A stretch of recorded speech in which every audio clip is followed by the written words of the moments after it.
I'm Dr. Neeraja, Chief Fertility Specialist, Dr. Neeraja's Fertility and Gynec Center, KPHB 6th base. High cortisol అంటే మనం ఇంతకుముందు వీడియోస్లో చెప్పుకున్నట్టు cortisol అంటే కార్టిజోల్ అడ్రినల్ గ్లాండ్ నుంచి రిలీజ్ చేస్తుంది. దీన్ని ఇంకో పేరు ఏంటంటే స్ట్రెస్ హార్మోన్ అంటాం. ఎందుకంటే మనం ఎప్పుడైతే స్ట్రెస్ పడతామో ఈ హార్మోన్ పీక్స్కి వెళ్తుంది అనమాట. సో మనం పేషెంట్ హిస్టరీని బట్టి వీళ్ళ కార్టిజోల్ హై ఉందని సస్పీషియస్ రావచ్చు. సో ఏమేమి సిమ్టమ్స్ ఏమేమి సైన్స్ ఉంటాయి చూద్దాం. మెయిన్ ఏంటంటే వీళ్ళకు ట్రబుల్ స్లీప్ ఉంటుందండి. అసలు కంటిన్యూస్గా ఒక 7-8 అవర్స్ పడుకోలేరు. ఎప్పుడు పడుకున్నా సరే 3 o'clock 4 o'clock లేసేస్తూ ఉంటారనమాట. దాని తర్వాత స్లీప్ అనేది ఉండదు. సో ఇది ఏం చేస్తుందంటే స్లీప్ ప్యాటర్న్ని ఆ రిథమ్ని డిస్టర్బ్ చేసేస్తుంది కార్టిజోల్. ఇది మెయిన్ అనమాట. దీనివల్ల ఏమవుతుంది, మార్నింగ్ ఫ్రెష్గా ఉండరు, టయర్డ్గా ఉంటుంది అనమాట. ఎప్పుడైనా నిద్ర మనకు బాగా ఉంటేనే మార్నింగ్ యాక్టివ్గా ఉంటాము, డే టు డే రొటీన్ అవన్నీ జరిగిపోతూ ఉంటాయి. సో వీళ్ళకి ట్రబుల్ స్లీపింగ్ వల్ల మార్నింగ్ టైర్డ్గా ఉంటారు. సో దానివల్ల ఏమవుతుందంటే మార్నింగ్ లేస్తానే గ్లూకోజ్ లెవెల్స్ కూడా పడిపోతాయి కాబట్టి టైర్డ్గా ఉంటారు. అదొకటి. సో వీళ్ళ మనిషిని మనం చూసామంటే పొట్ట పెద్దగా ఉంటుంది, బెల్లి పెద్దగా ఉంటుంది అనమాట. సో ఎక్కువ ఫ్యాట్ డిపాజిట్ వల్ల బెల్లి ఏమో పెద్దగా ఉంటుంది, బట్ బట్టక్స్ దగ్గర మాత్రం ఫ్యాట్ డిపాజిట్ ఉండదు, అట్రోఫీ ఉంటాయి అనమాట. సో ఇది టిపికల్ పోస్చర్లో ఉంటారు. సో దీన్ని చూడంగా కూడా మనము ఒక సస్పెక్ట్ చేయొచ్చు.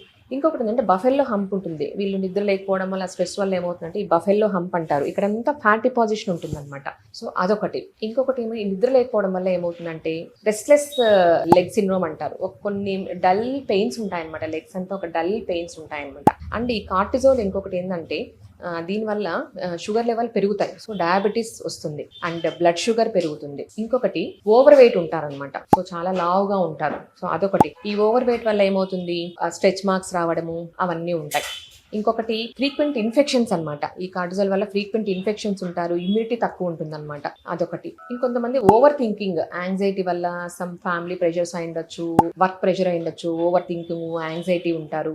అండ్ వీళ్ళకి ఏమంటే ఈ నిద్ర లేకపోవడం వల్ల, ఈ రెస్ట్ లేకపోవడం వల్ల ఏమవుతుందంటే యాసిడ్ రిఫ్లెక్స్ ఎక్కువ ఉంటుంది అనమాట, యాసిడ్ ప్రొడక్షన్ ఎక్కువ ఉంటుంది. దీనివల్ల అంత మంటగా ఉండడము, బ్యాక్ పెయిన్ ఉండడము, ఈ డైజెషన్ ప్రాబ్లమ్స్ అవన్నీ ఉంటాయి అనమాట. వీళ్ళ ఫేస్ చూసామంటే టిపికల్ ఫేస్ మూన్ ఫేస్ ఉంటుంది, ఇట్లా రౌండ్ గా ఉంటుంది, మూన్ ఫేస్, పఫీ ఫేస్ ఉంటుంది అనమాట. మనం చూడంగానే పేషెంట్స్ వీళ్ళు మనము కార్టిజాల్ ఎక్కువ ఉండొచ్చు, స్ట్రెస్ హార్మోన్ ఎక్కువ ఉండొచ్చు అని చెప్పొచ్చు. ఇంకొంతమందికి ఏమవుతుందంటే వీళ్ళు ఎక్కువ ఒబెసిటీ వల్ల బ్రీతింగ్ ప్రాబ్లమ్స్ ఉంటాయన్నమాట. సో యాప్నియాస్ ఉంటాయి, స్లీప్ యాప్నియాస్ అలా అంతా ఉంటాయి. వీళ్ళు ఏమంటే ఎక్కువ సాల్టీ ఫుడ్స్ క్రేవింగ్ ఉంటుందన్నమాట, క్రేవింగ్ ఫర్ సాల్టీ ఫుడ్స్ ఉంటాయి.